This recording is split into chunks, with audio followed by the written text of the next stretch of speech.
A pleasure to be back at the United Nations. I wish it was under better circumstances. I'd like to use this opportunity to share with you Pakistan's perspective of the recent conflict with India and the path forward. I'm sorry to disappoint you. I have no pictures and slides to show you today. But all jokes aside, May 7th this year, India launched illegal strikes within Pakistan in violation of the UN Charter, in violation of international law. They targeted civilian infrastructure, they targeted religious worship places, they targeted dam, water and energy infrastructure, and innocent civilians, women and children, lost their lives. India used as a premise for this attack the terrorist attack that took place in Indian-occupied Kashmir a couple of weeks earlier.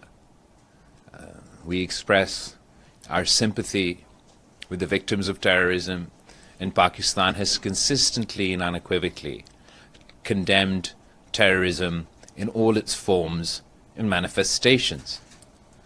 Immediately following this terrorist attack, the Prime Minister of Pakistan, Mr. Shehbaz Sharif, offered publicly to India and the international community that Pakistan was ready to be part of any impartial international investigation into this terrorist attack. We did so because we were confident, our hands were clean, and we had nothing to do with this terrorist attack. The Indian government refused Pakistan's offer and chose instead to conduct their illegal strikes. Pakistan only ever acted in self-defense. We never initiated any violence against India. On the first night, when their planes attacked our country, Pakistan's military responded with precision. They only targeted and downed 6 planes because we believed those 6 planes were the ones who released their load on Pakistan. Following that, the Indian government, in the next 2 days, launched missile strikes into Pakistani territory, and as a response to that, Pakistan responded in kind. Due to the intervention of the international community, and I'd like here particularly to mention the role of the US President Donald Trump and his team led by Secretary of State Rubio, we did manage to achieve a ceasefire between India and Pakistan. This is a welcome first step, but it is only a first step. I must emphasize that the global community today is less safe post this ceasefire, post this conflict in India, than we were before. And that's simply because the threshold for a full-blown military conflict between 2 nuclear-armed states has come down, has not gone up. We've seen during the course of this conflict how quickly the escalation ladder between our two countries rose, and the concern is that the next time there is such an incident, there may not be time for the international community to intervene before things get a lot worse. That is why it is absolutely important for Pakistan, but for the international community by and large, to continue to pursue dialogue and diplomacy as the only viable path to peace. Pakistan's position today is that we would like to have a comprehensive dialogue with India that of course discusses the issue of terrorism. Pakistan is a victim of terrorism. The single largest number of terrorist attacks that takes place in any one country is Pakistan. The single largest number of victims of terrorism is Pakistan. I myself have suffered at the hands of terrorists. My mother, Shaheed Mohtarma Benazir Bhutto, who was assassinated by terrorists. The military leadership in Pakistan, the political leadership in Pakistan, Pakistan as a country, is not the caricature that India would like to paint of us. The political leadership have fought against these beasts, these terrorists on the front line, and we've paid a heavy cost in that battle. Our military leadership has fought these beasts on the battlefield.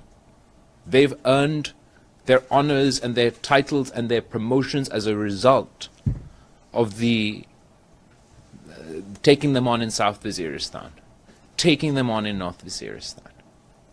Last time I was here before you, I was the foreign minister of Pakistan. Pakistan managed to go through the FATF process. And we had the FATF as an organization endorse that Pakistan has taken the appropriate measures for CT, for combating terror financing. It has become too easy internationally for hegemons, wannabe hegemons, to use the whistle of terrorism to justify illegal actions, to justify violent actions in Muslim countries, Muslim communities. You cannot take on terrorism, you cannot combat terrorism if you're going to use it as a political tool to demonize the Muslims within your own country, a political tool to demonize the Muslims in Indian-occupied Kashmir, and as a political tool to demonize your neighbor. Pakistan would still like to cooperate with India to combat terrorism.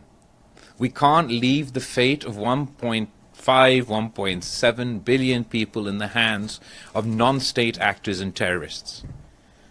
For them to decide at a whim that two nuclear armed powers will go to war. And this is the new normal or the new abnormal that the Indian government is trying to impose on the region. That if there's a terrorist attack anywhere in India, anywhere in Indian-occupied Kashmir, it means war with Pakistan. And reciprocity would mean that any terrorist attack in Pakistan, particularly given our long list of complaints about Indian involvement in Balochistan, in Pakhtunkhwa, with the BLA, with the war with India, that is untenable. You can't have no dispute resolution mechanisms between two nuclear armed countries. In addition to a dialogue on terrorism, where hopefully we're able to agree to some sort of mechanism, where if India has any complaints or Pakistan has any complaints, we should be able to bring those complaints to a mutually agreed forum, where we work together to identify the terrorists, to track the terrorists, and deliver justice to the victims of terrorism, to ensure that we cooperate to address this issue, rather than, as a knee-jerk reaction, go to war. In addition to this, obviously, there's a root cause. And in this case, the root cause of terrorism in Indian-occupied Kashmir is the unresolved agenda of Kashmir before the United Nations Security Council. There are promises that we made as an international community to the people of Kashmir, that India made to the people of Kashmir, and those promises are still not kept. If we're going to continue to ignore this issue and allow that wound to fester, there will forever be a bone of contention between India and Pakistan. In addition to Kashmir, the most recent front that India has opened in the context of this crisis is the weaponization of water. The violation of the Indus Water Treaty by the Indian government must be condemned across the board.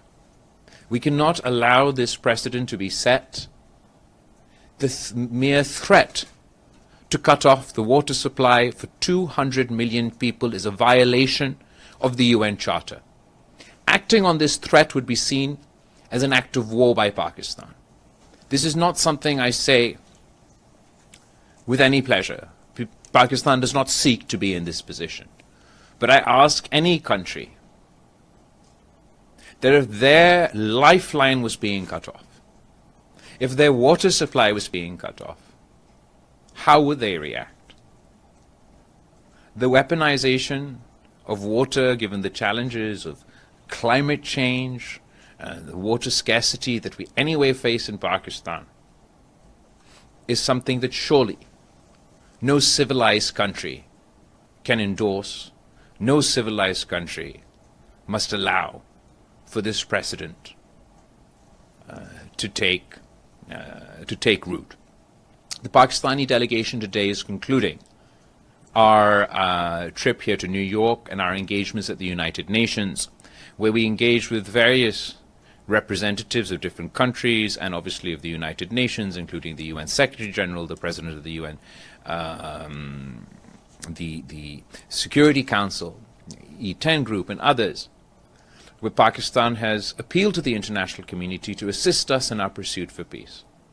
Just as the international community played its role in encouraging India to agree to a ceasefire, the international community must play its role in encouraging India to engage in a comprehensive dialogue with Pakistan so that we can address our issues and achieve peace.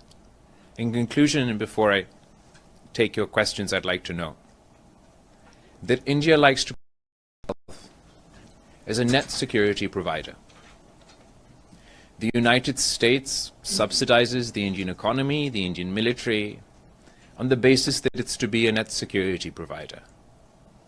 India's actions have shown, as a result of this conflict, that they are a source of insecurity, not a source of security for the region.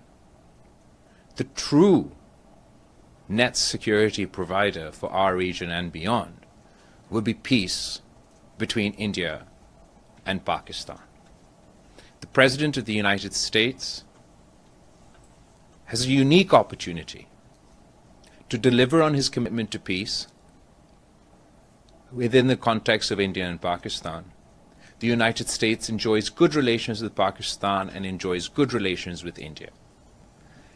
From tomorrow, we will be starting our engagements in DC, where we'll be engaging with representatives of the United States government, of the United States Parliament, and we will be seeking to encourage the United States and other international players to play their role to facilitate this process.